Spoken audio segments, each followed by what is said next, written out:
10 minutes past 8. Good morning. My name is Ifeyemi Andrew. This morning on the show, we're discussing development, not too much of politics, but, somehow in River State, we find a way to make everything political. Hopefully not today. My guest this morning is a nurse. Now, not just a nurse, but she is the unit secretary, a National Association of Nigerian Nurses and Midwives, Rumukrushi unit, and also member state executive committee, Flora Obele. Madam, good morning and thank you for joining us. Thank you so much, Mr. Andrew. All right.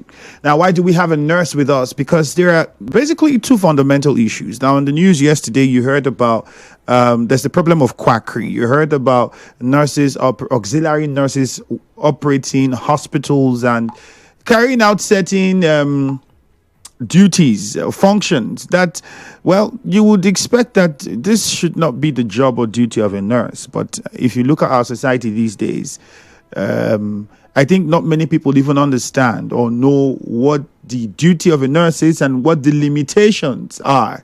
Not many people know. So anybody goes into any pharmacy, goes into anywhere, and nurse do this, nurse do that, and some of these nurses also do it. But the question is, why does it happen? Now, there's also the problem of unemployed nurses, and the number of unemployed nurses is huge. Now, if you look at something that was said by the NMCN registrar, that's the Nursing and Midwifery Council of Nigeria, the registrar, Ndagi Al-Hassan, he raised concerns and said that some states in the country employ fewer than 100 nurses annually. I had spoken with the secretary of the association in River State, who also told me that in some hospitals in this state, at the various councils, you have as much as 2 nurses and some 1 nurse. And then we have so many nurses coming out of our institutions every year. The question is, why aren't we employing them? Why aren't they being pulled into the workforce when clearly we need the manpower? Could this also be something that's contributing to the quackery in the system? Well, we'll find out in the course of our conversation today. You can be a part of it on Facebook at Nigeria Info 92.3 PH. You can also watch us live on Facebook, Nigeria Info 92.3 PH, or let us know whether or not are you aware of the duties and limitations of a nurse. Let us know if you are on Facebook or on WhatsApp 0809-030-6416. Let me quickly now go over to my guest, Ms. Flora. So talk to us about this. Let's start with laying down the responsibilities of a nurse. Who is a nurse? What does a nurse do? And that work that a nurse does, what is the limit? How far can they go? Okay, so we describe nursing or a nurse as that professional who has been trained in a recognized institution that offer nursing as a course, and then being licensed by the Nigerian Nursing and Midwifery Council, and then given a PIN number to practice. Okay. So that's a nurse.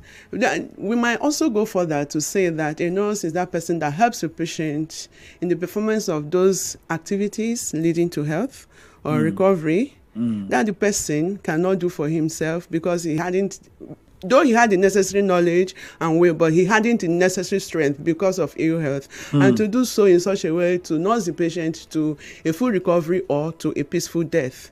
Okay. So that's the function of a nurse. All right. Yeah, and so nurses are expected, registered nurses. I'm going to be using a lot of registered nurses because when you are registered, you already know your boundaries of practice, okay? That's what's inculcated in you in School of Nursing. Okay. So I'm going to be using a lot of registered nurses. Registered nurses already know their boundaries. Okay, there are professional boundaries, what they are supposed to be doing and what they are not supposed to be doing, time to refer to other expertise in the health profession and all that.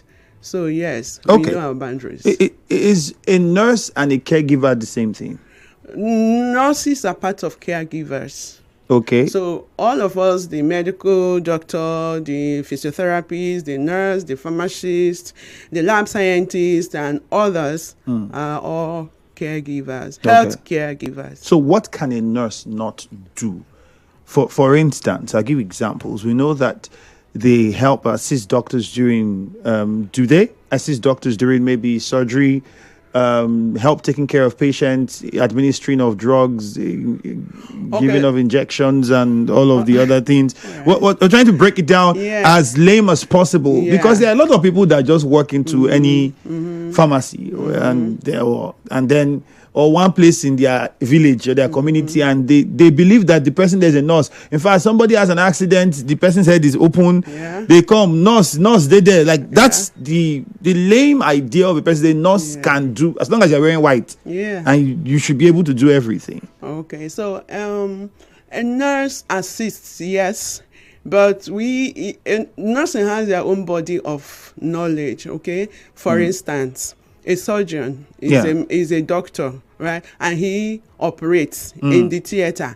So also you have the theater nurses who specialize in working in the theater.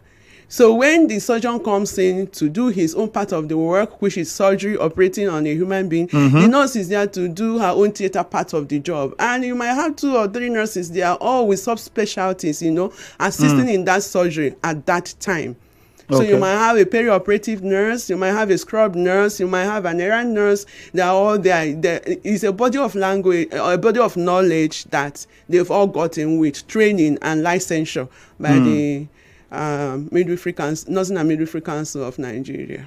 Okay. Yeah. So then you mentioned something about a PIN number, which brings us to how we identify nurses and know that this person is a qualified nurse.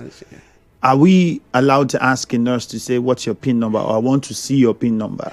Yeah, you are allowed to ask the nurse to identify herself professionally before attending to you. As a matter of fact, in our training, you're supposed to introduce yourself to the patient or to the client. I am Obele Flora. I'm a registered nurse. I work here today. I'm going to be your caregiver. Is that okay with you? And then the patient will give you a consent to go on, and then you go on. If he asks you, okay, how do I know you are a qualified nurse? My PIN number is so and so, and you can also contact my director of nursing services in Rivers State if you're in Rivers State, and she can identify me. So that's standard practice. That's the standard practice, and it's all over the world. Introduce yourself to the patient, allow the patient to also identify you.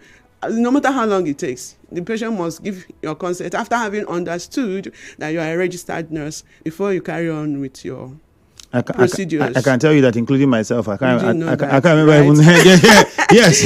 Okay, but another way to do that is also to wear a badge or an ID, where it will say your name, the name everybody knows you with. If like now they know me as Obele, so they will write Obele on that badge or tag or ID and say NANNM. That means I'm a registered nurse, I'm a registered midwife. Okay, yes. So, but that people will always, people will always forge things, try to make the genuine look exactly, because anybody can print something and put there and say that, well, a name and